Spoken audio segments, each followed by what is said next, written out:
得唔得？得嚟啊！趕時間，趕時間。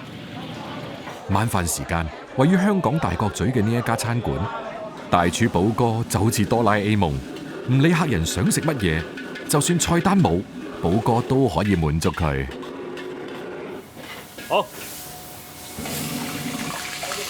啊！而家冇辦法，佢話佢生日啦，你做俾佢。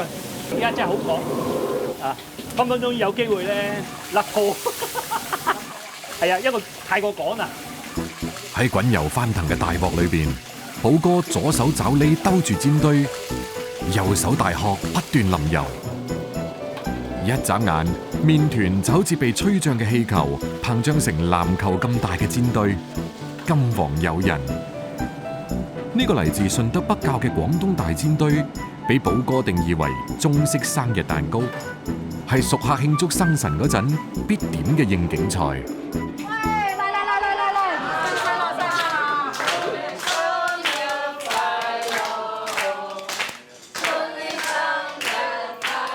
廣東大煎堆寓意住歡樂同團聚。每晚大廚寶哥都好似小蜜蜂咁喺廚房同餐廳間來回忙碌，樓面係寶哥嘅另一個舞台，同客人合影、詢問意見。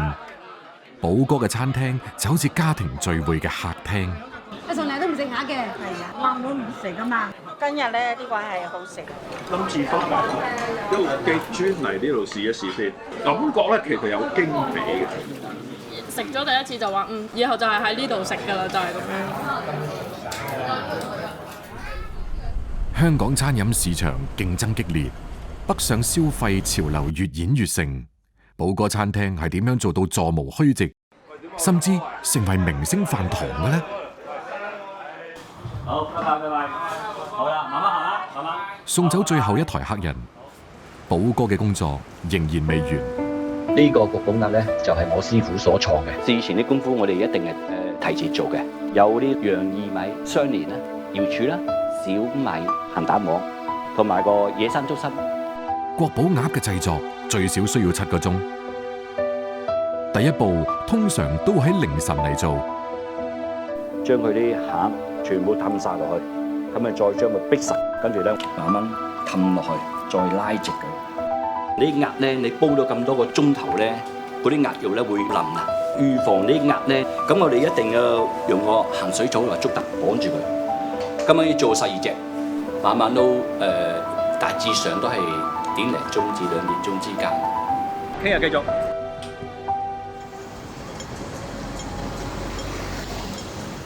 寶哥喺福建出世，11歲跟隨父母移居香港。由於學業跟唔上，喺讀初2嗰陣就輟學進入後廚。憑住勤奮同天賦，寶哥好快就得到廚房師傅嘅賞識。8年之間，從一名雜工晉升為大廚。係許瑞芳，係啦，冇嘢，唔好意思。今日啲好多人訂台都冇位。每日營業時間一開始，樓面嘅預訂電話就響個不停。寶哥嘅店鋪獨具特色，中午時段為附近打工人提供特色餐食，晚黑就轉變為精緻手工私房菜。多客嗰時我哋都早翻嚟咯，啲幫手做啲手工嘢啊，咁要啲嘢佢做唔切嘅。樓面拍檔負責接單，而後廚嘅寶哥每日翻嚟首要嘅任務係處理國寶鴨嘅第2個步驟。赤肉啊、骨啊、老雞啊嗰啲，咁啊擺埋一齊落去煲。每樣嘢都有個比例喺度嘅。你比如講幾多隻鴨，我哋用幾多斤肉、幾多斤骨。主要材料咧就係螺片、果皮同埋咧金華火腿。佢煲出嚟咧，好似佛跳牆個味道咁，差唔多2-3個鐘頭 OK 嘅。喺煮國寶鴨嘅空閒時間裏面，寶哥就好似施展咗分身術。喺短短4個鐘頭內，佢順利完成咗智囊寶中寶、太子魚肚、鼓樓春如夢、玉卻猶如夢等菜品嘅前期手工製作。當國寶鴨烹製嘅第2步完成，就意味住晚餐喧鬧嘅樂章開始啦。白生啊，你好，你好，最大嗰張台。傍晚6點半，人聲鼎沸，座無虛席，門口排滿等候嘅客人。寶哥嘅手工菜肴擁躉一直都咁多。一個禮拜都係2、3次。佢開張嗰時我就嚟㗎啦，至到而家咯，都有成7、8年啦，起碼。散飯我都食過㗎啦。最中意呢個獅球魚同埋嗰個國寶鴨，味道啊當然好啦。上個禮拜去中環嗰度食，我哋一家人食完之後都話都唔夠阿寶呢度啲好食。2分鐘。國寶鴨嘅製作過程，最後一項關鍵步驟係淋熱油，將油溫精確控制喺180攝氏度，連續淋108次，就可以喺確保鴨皮酥脆嘅同時，又鎖緊鴨肉內部水分，保持嫩滑。呢個係寶哥嘅國寶鴨美味在線嘅秘訣。97、98、99、100、2、3、4、5、6、7、8，搞掂。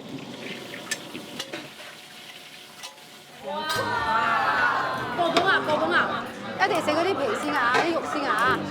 國寶鴨係寶哥嘅鎮店招牌，佢同八寶鴨嘅區別在於獨特嘅餡料同外皮口感。佢哋有個 online 嘅 interview，咁所以我睇完之後咧，佢親自示範咗點樣整呢個國寶鴨，跟住我就睇完覺得哇，呢個師傅相當有呢個熱情，咁我就覺得今日都要訂台嚟捧場支持下。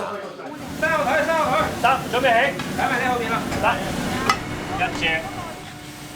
忙碌嘅廚房分工有序，寶哥由始至終都肩負住各種手工菜嘅製作。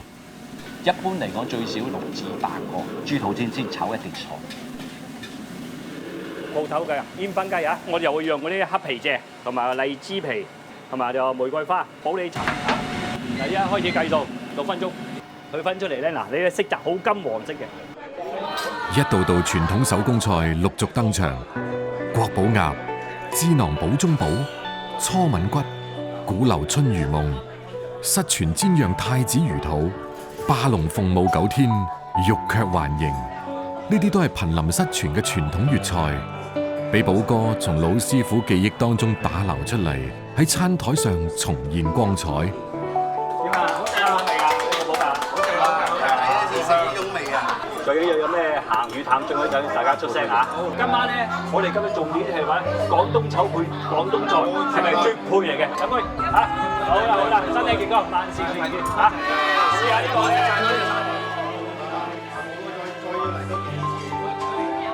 對過去嘅回望同梳理，係為咗更好咁向前行。喺香港呢個用快速追趕未來嘅城市裏面，寶哥特立獨行，用7個鐘頭烹製一隻鴨。佢並唔係揮霍珍貴嘅時光，而係想分享久違嘅美好。你有機會嚟，咁我先可以傳承㗎嘛！一定再嚟，一定再嚟。好啦好啦，多謝大家。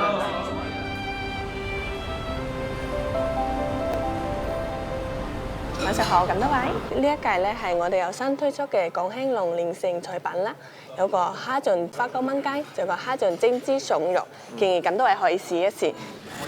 蝦醬豬爽肉、蝦醬花膠雞。收到。蝦醬被譽為醬料界嘅貓山王，佢獨特之處在於聞起身少少臭，食起身鮮香4日。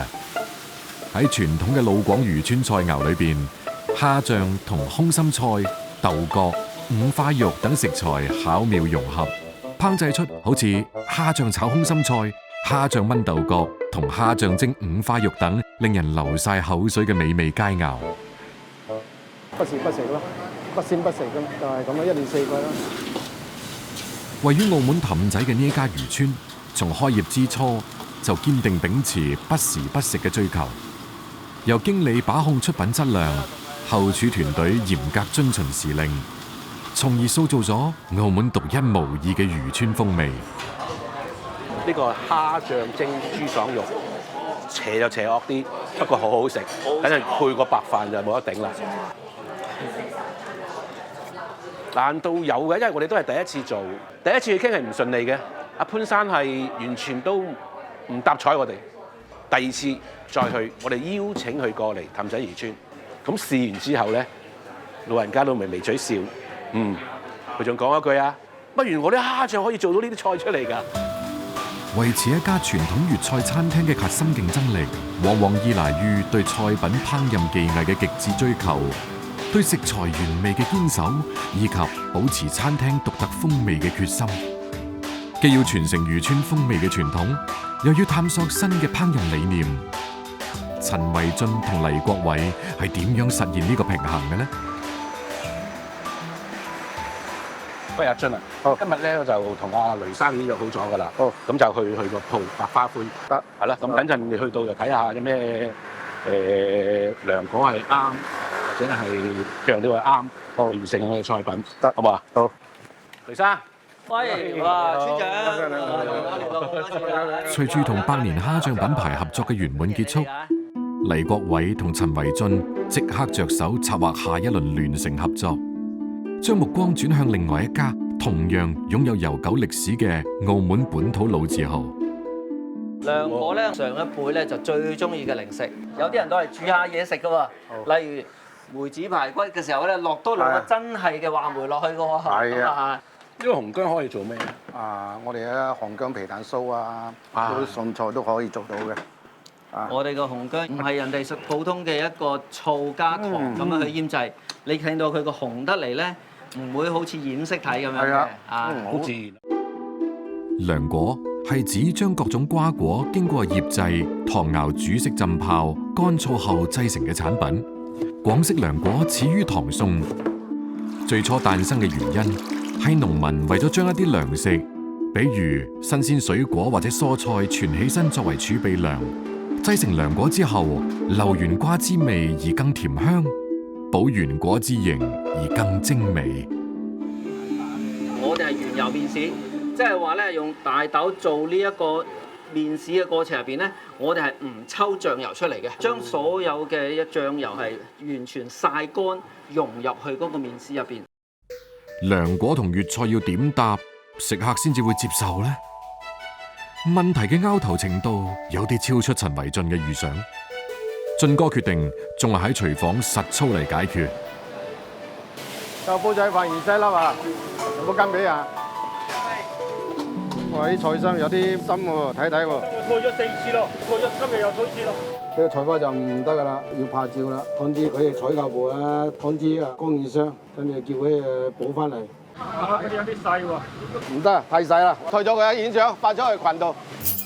從生鮮到蔬果，針對每日新入貨嘅食材，陳維俊要求團隊必須嚴格篩選，確保每一樣食材都係最鮮活嘅狀態。出得呢個量一定要有，大家要有責任心先得。隨住飯點臨近，漁村嘅後廚打雜、水台、砧板、炒鑊都忙到飛起。主廚俊哥就好似老練嘅指揮官咁，巡視期間，無論係大問題定係小瑕疵，都會俾佢發現。你要包起佢，一盤一包，你嗰啲要係咁包啊嘛！你呢啲有咩料啊？料頭全部係咁包，Q A 咪抽你一排咯。你沖到好似沖到咁長就咁長啊嘛！我一半都夠啦，使咩咁多啫？佢12點零啊要嚟噶啦，你仲未搞得掂啊啫！等話起菜嗰陣時先至係搞嗰頭嗰邊啲咩？呢啲水淋得唔啱我要求。你都少少叻青啊嘛，呢個全部都爛晒啦。新咗幾啊？2煲。仲有咩啊？有廚餘仲有咩？攞碗火跟住擺喺度，咁啊喺度望到噶嘛。一攞住喺度稱啊，咁啊係咪好準確啊？係都要死叻難記。係要望一望啊，睇下幾多？哎呀，啱唔啱？唔好大佬分工嘅啫。我有跟咁俾佢哋噶嘛，有都冇跟足我要求你嘅圖價係咁噶啦，每日都係有咁嘅問題出現。細節決定成敗係陳維俊嘅廚房管理哲學，每個崗位嘅工作要求都必須嚴格遵循佢嘅標準，確保後廚嘅每道工序都可以以最佳狀態順利完成。我就堅持一定要用手剁咧，佢口感咧有即係嗰個纖維咧，佢一斷唔斷之間咧有個口感，好食好多嘅。喺澳門人嘅味蕾深處，漁村特有嘅鹹鮮風味係代代相傳嘅深刻印記。呢種印記嘅塑造離唔開烹飪過程中層層嘅奄尖講究。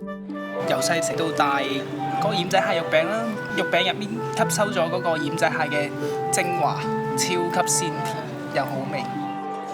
魷魚筒咧，你睇佢咁厚實，但係咧佢個皮係脆嘅，非常之入味。個雞咧，佢嗰個皮咧就好似個啫喱咁樣嘅，好入味。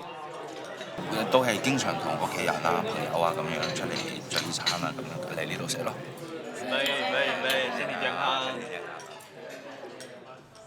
夜幕降臨，漁村嘅晚高峰開始啦。大廳嘅客人越嚟越多，後廚都漸漸忙咗起身。而陳維俊就立起衫袖，準備研發同百花灰聯成嘅特色菜品。梅子醬、鹹檸檬、麵豉醬啦，攬嗰啲餸菜睇乜點樣搭配咯，又要有美觀，又好食，又有益。陳維俊決定選用百花灰嘅鹹檸檬、冰梅同麵豉醬嚟做呢一次嘅聯成食材。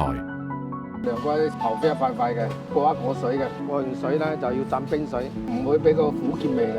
酸梅醬淋呢個涼瓜青嘅，大家嗰個搭配咧苦得嚟又有酸甜。呢次聯成菜品嘅定位注重食材嘅原始風味，採用漁村經常用到嘅烹飪手法，以蒸同燉為主。鹹檸檬蒸聖子黃，將海鮮同鹹檸檬巧妙結合，既有助於緩解咳嗽同化痰，又可以等海鮮嘅鮮味更加突顯。麵豉醬蒸龍躉，麵豉醬同海鮮嘅搭配，鮮鹹味道相得益彰，口感層次分明，令人回味無窮。鹹檸檬芫茜燉蝴蝶腩，用去核嘅鹹檸檬搭配薑片、陳皮、蜜棗同芫茜頭，經過3個鐘頭嘅慢燉，食材嘅精華充分融合，既健康又好味。我哋下個月將會推出百花灰菜品嗰個 promotion 嘅，咁所以大家試一試。呢個係正宗我哋澳門特有嘅醬料咯，仲係停留喺手工做嘅。手工做，係嘛？你有翻件勝瓜喺度啦，咁係嗰個清甜味啦，加翻呢個係好配合嘅。個頭盤好特別，我相信好少中餐會用啲咁冷嘅菜去做頭盤。我個人就覺得甜一啲，因為而家唔興食咁甜。不過你哋再研究一下，聽多啲客人嘅意見。好嘅。俾多啲遊客或者街坊食得到我哋聯成嘅菜品，又推廣我哋，又推廣都係我哋精神啦，我哋公司精神啦，係嘛？以大能小係嘛推廣呢啲字號，我哋要保留嘅。講真，澳門嘅精神。預祝你成功啊！好，多謝。喺澳門，漁村嘅美食唔單止係一種地道風味，佢更係一種文化嘅傳承。村長黎國偉同主廚陳維俊追求嘅始終係澳門味道，唯有呢一啖，先經得起歲月更迭、繁華變遷。惠州島喺北部灣海域中部，有蓬萊島之稱。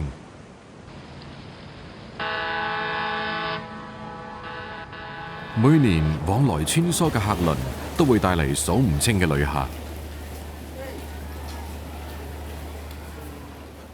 招客人，招客人咧係佢嘅名咧，即係講讓客人舒服舒適喺地方休息啊。鄧俊友曾經喺南寧做過幾年導遊，2020年返到惠州島，潛心經營自己嘅民宿。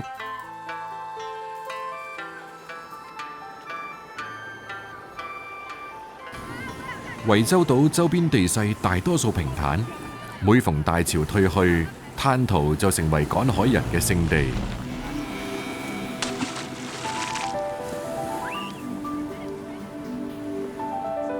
9月初秋，大潮通常喺凌晨時分退去。鄧俊友執好漁網同工具，同好朋友馮耀輝一齊去趕海。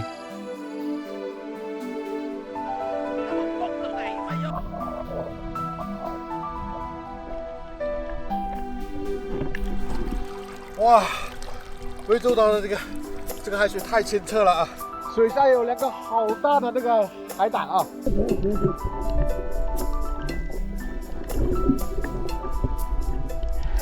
哇，好大這2個，肯定是很鮮美的。鄧俊友自細喺海邊長大，早就練就嫻熟嘅潛水技能。喺淺海水底去揾海貨，對於佢嚟講輕而易舉。這個好可愛的螺啊！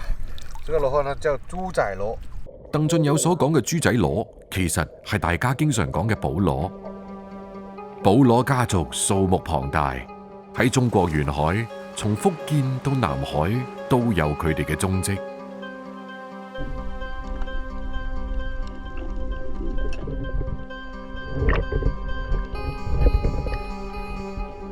這邊區域的話呢，其實很多海螺的，特別是這個豬仔螺啊，特別多。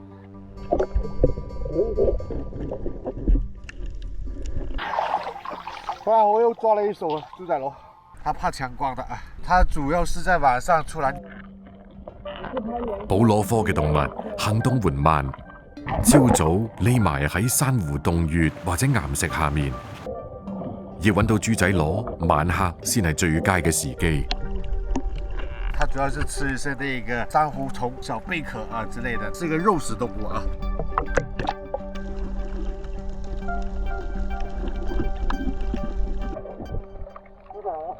尾下來潛下去都看到了好多，水很清澈。喺久遠嘅歷史中，海貝曾經被當作貨幣使用，其中就包括咗寶螺嘅貝殼。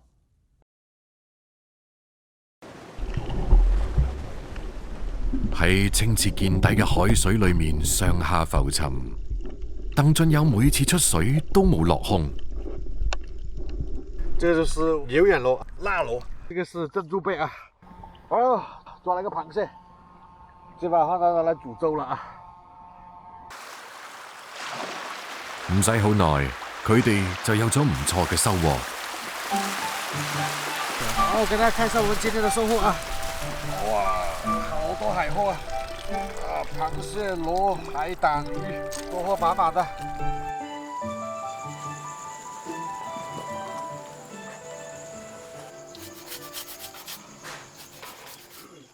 你看有些豬仔螺的話呢，它的殼啊，會長一些寄生一樣的啊，就是微生物，所以呢，我們要把它刷乾淨。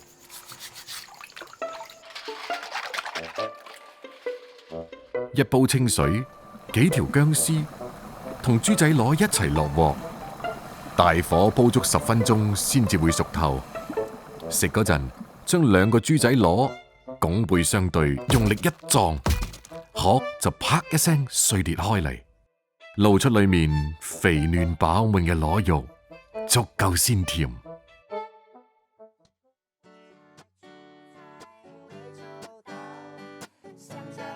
燒烤豬仔螺更加係風味十足，喺熱情四射嘅炭火烘烤底下，螺肉焦香滿溢。破殼之後撩啲螺肉出嚟，睇上去麻煩，實則樂趣無窮。那一塊肉看，豬海螺就是肉多，很嫩肉很嫩。燒好嘅螺肉呈現誘人嘅金黃色，入口慢慢嚼，又糯又韌，配合焦香嘅味道，呢一刻就係對海島風情嘅完美表現。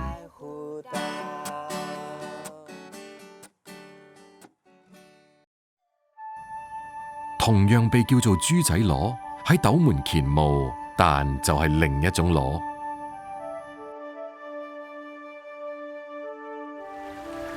乾務鎮嘅西面係珠江出海口嘅崖門水道，呢度江水同海水交融。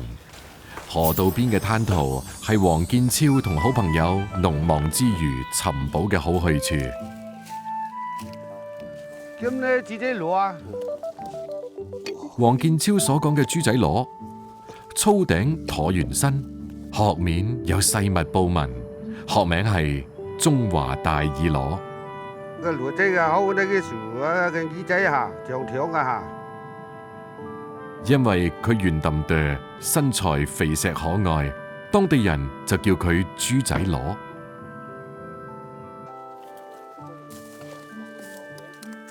豬仔螺啊，用肺噶，做個人咁呼吸噶，喝水噶，腿條都走下來，水漲佢都長絲噶，水游水噶，浸絲噶。耳螺中意喺紅樹林或者鹹淡水交界嘅河口棲息。又有啦！哇，會結痂啊！耳螺到底係幾時喺呢度出現？土生土長嘅黃建超都冇咩印象。我從細個就識得游噶啦，10零年前嚟先啲撿翻嚟啲冇人要㗎。一個啦。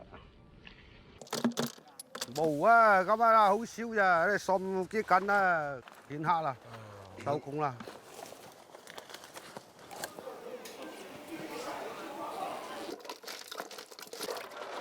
挖翻嚟嘅耳螺需要靜置一段時間，等佢吐淨身體內嘅雜質，然之後先至可以落鑊。呢度咁就咁正啦，靚到上面啦。白灼係對耳螺最純粹嘅致敬。清水浸過螺身，煮滾20分鐘，熟晒嘅耳螺用牙籤輕輕一撩就可以完美脫出。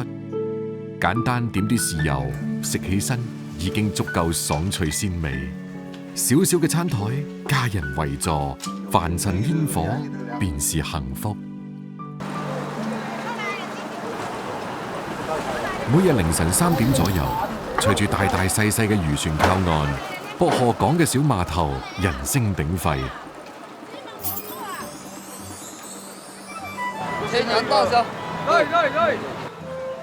凌勇同朋友夾伙經營咗一間網店，專門銷售嚟自南海嘅新鮮海產。有時佢會嚟早市為顧客去揀一啲最新鮮嘅海貨。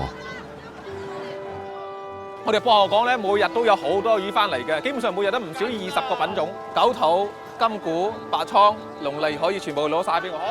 好，謝謝老闆啊！今日凌勇接到一張特殊嘅訂單。我係吳村人啦，遲啲我哋村有年例，跟住咧就趁住依家天氣好，我要提前訂一批好貨。吳村嘅年例大家知嘅，好出名啊嘛。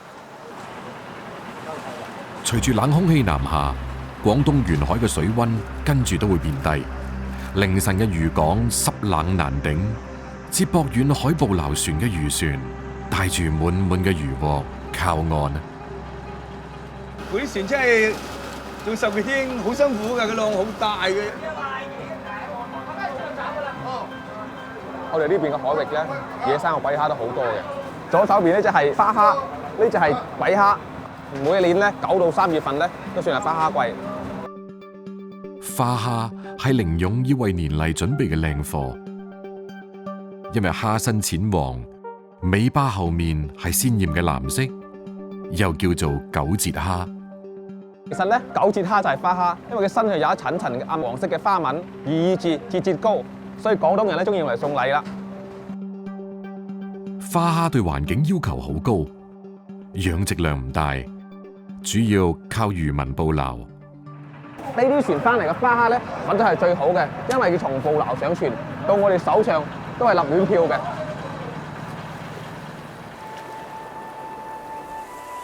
博賀漁港係廣東省3大漁港之一，亦係國家級中心漁港。粵西、廣西甚至海南沿海嘅漁獲都會運過嚟呢度進行交易。花蝦嘅處理同魚唔同。花蝦咧，我哋係先要用啲高濃度嘅冰水，將啲蝦浸一浸，浸到佢表裏嘅溫度統一。我哋啲野生嘅蝦咧係隨時可以食嘅，做刺身好好食嘅，即搣咗個殼就可以當刺身嚟食，好鮮甜。好似呢個咧有5頭係1斤，譬如話呢個6頭1斤，所以呢啲唔同嘅頭數咧，啲價格就會唔同，越大就會越貴。我哋係速凍庫，可以起到零下50度，大概凍個半鐘就可以凍好啦。平時咧，我哋有一部分客戶咧唔知我哋啲海鮮點整嘅，都係我哋喺廚房整好，做成示範俾大家參考。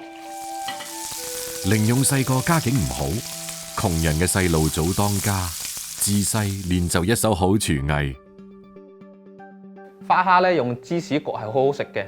8到10頭嘅花蝦，豐腴又飽滿，體內嘅氨基酸含量充沛，正係美味巔峰期。用牙籤將蝦線挑出嚟，沿住背部切開，鋪一層香濃嘅芝士，送入烤箱。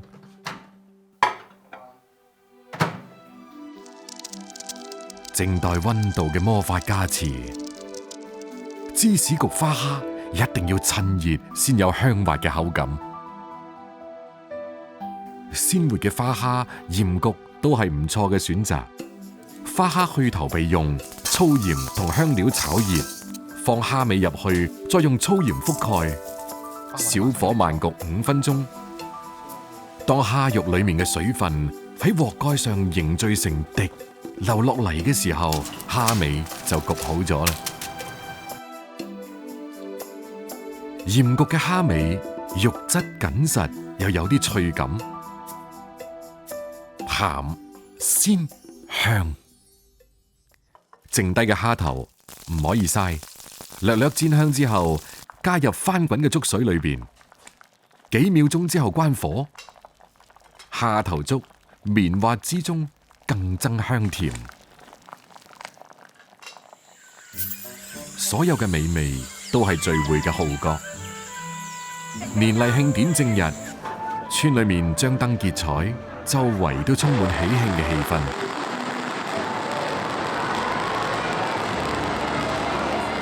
年例以前指嘅係朝廷俾官員嘅賞錢，而家就成為廣東粵西地區獨特嘅傳統節日。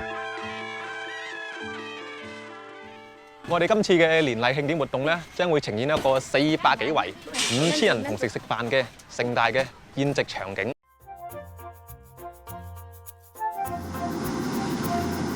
有好多都好經典嘅，比如話呢款八寶飯，無雞不成宴啊，一定要有雞。呢個咧係用嚟煮人參湯嘅，呢啲就係攞嚟做炸子雞嘅。呢個係我哋吳村嘅特色手打嘅馬鮫魚丸。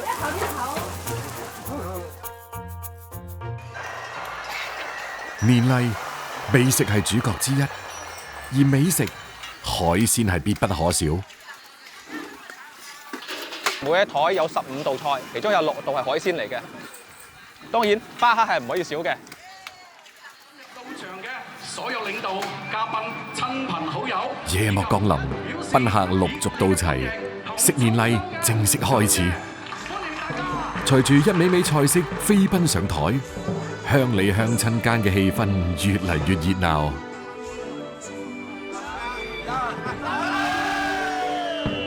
喺吳村，當煙花綻放於夜空，年例慶典就畫上咗圓滿嘅句號。大家就咁翻開新嘅一頁。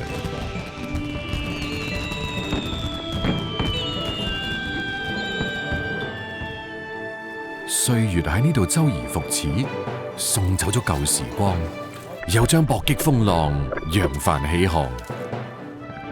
老廣深知樸素平凡、有滋有味嘅生活，就係對海洋最美嘅頌歌。廣東連續1個幾月嘅雨水，令種植戶都好心急。趁住連日天氣好，汕頭蠔江里前社區嘅陳增燦同村民即刻種低最後一批東京樹。這個我們是喺當家族，能做埋行名是叫做德奧。這塊德奧是做喺廣上性命，但是都算啲苦，主要是做到喺當家族而。家己種啲嘅，然後就是哦，親戚朋友啊，點解見人哋，然後佢就做種，數量啲嘛，冇人種啊，得個。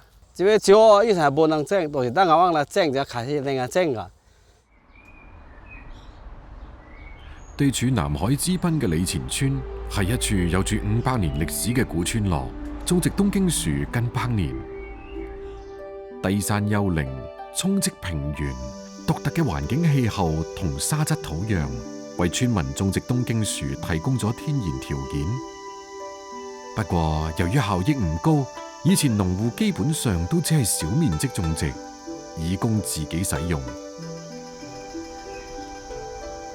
2019年，里前村成立里前種養專業合作社，開始規模化種植東京樹。陳增燦睇好東京樹嘅前景。2020年大學畢業之後，返到蠔江，成為合作社裏面最後生嘅一員。唔識就同村民學，一邊搞種植，一邊拍短視頻做電商。陳增燦令東京樹名聲在外，效益上咗去，村民嘗到咗甜頭。喺合作社嘅帶動底下，李前嘅東京樹種植從原來20-30畝到而家將近200畝。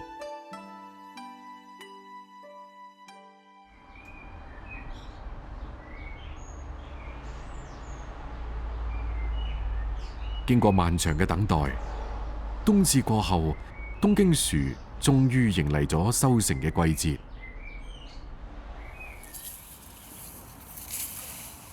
清明節後正，然後當最鬼後正，就先。做營養煮比人估差唔多放喺1個月頭吧。你看唔對人要食個錢啊，當做熬就是做營養。呢2年合作社雖然擴大咗種植規模，但睇天食飯，東京樹嘅收成麻麻地。食飯就是咱冇算就農產金，今年雨水比較低，咱雨水就低，個煮嘅產量就偏低。今年年頭嘅水也是有了低，就是今那個煮按無咩風。收成全靠人工，埋喺地裏面嘅東京樹盤根錯雜，挖嗰陣要把握好角度同力度，先唔會挖斷東京樹。新鮮出土嘅東京樹根部結樹好似一個紡錘，體型大細不一，似冬筍嘅瘦身版。東京樹嘅東京二字，傳說同福建東山島周邊海域舊陣時叫東京有關。呢種塊莖植物學名叫竹戶，又叫竹根樹、冬粉樹，原產於南美洲，至今有7000幾年嘅栽培歷史。從清代開始，從西印度群島傳入中國。洗乾淨之後嘅東京樹皮淺黃，肉雪白，帶住絲絲纖維，澱粉含量高。蒸熟之後香香糯糯，食咗頂肚。喺物資匱乏嘅年代，就係普通人屋企填飽肚嘅神器。東京樹有降火嘅功效，可以用嚟煲湯。鹼纖維少一啲嘅東京樹，切厚片同豬骨同煮，會煲到淡淡粟米香出嚟，清熱潤肺。不過喺潮汕，東京丸先係東京樹最常見嘅歸宿。收翻嚟嘅東京樹，一般揀大隻嘅嚟製作，輕輕剝咗外皮，洗淨。再用特製嘅磨缽將樹塊磨成末，呢個係本地村民多年保留落嚟嘅傳統製作工藝。喺錯落有致嘅齒紋摩擦底下，澱粉展露初顏。磨好嘅樹泥仲要放喺沙網兜裏邊，一邊沖水，一邊反覆揉搓，直到將東京樹裏面嘅澱粉充分清洗出嚟。想要獲取純度上乘嘅薯粉，合作社有住嚴格嘅標準，淨係沉澱就要重複3次以上。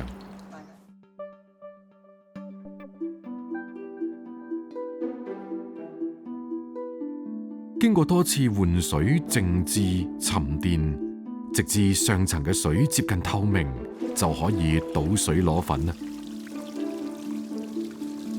刮走表層帶色嘅粉末，好似白雪咁嘅澱粉塊就呼之欲出。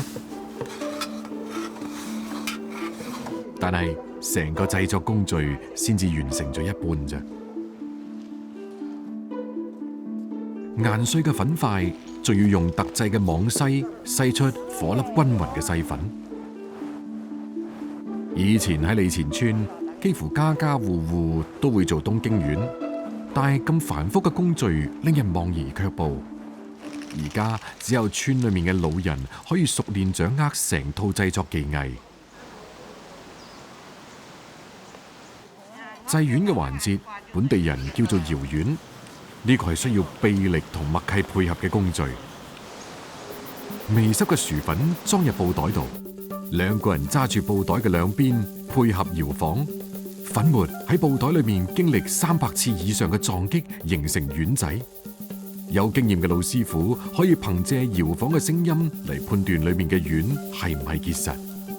聽到那小小的就好，要不就抓點。最後一步，交俾冬日嘅陽光，經過3到7日嘅日曬，多餘嘅水分充分蒸發，注入太陽嘅能量，曬乾曬透之後嘅東京丸可以存放到幾十年。歷經7道繁複而細緻嘅工序，一個個東京樹搖身一變，變成一粒粒可愛嘅小丸子。100斤嘅東京樹先至可以製成15斤東京丸，就知道有幾珍貴啦。喺陳增燦嘅記憶裏面，細個嗰陣嘅甜蜜味道離唔開東京丸。煮東京丸講究技巧，水煮到將滾未滾嘅時候，一邊攪一邊落鑊，以防黏連。傳統中山人對當家人啊，應該是變話，做事做菜咩藝術就要加留意，然後另外嘅就是人無拍燒啊，也是家手啊，大人就咱來食量。攪拌間，白色東京丸就好似西米咁變得晶瑩剔透，同薑薯搭配係最經典嘅潮式糖水嘅做法。煮透嘅東京丸口感軟糯清甜。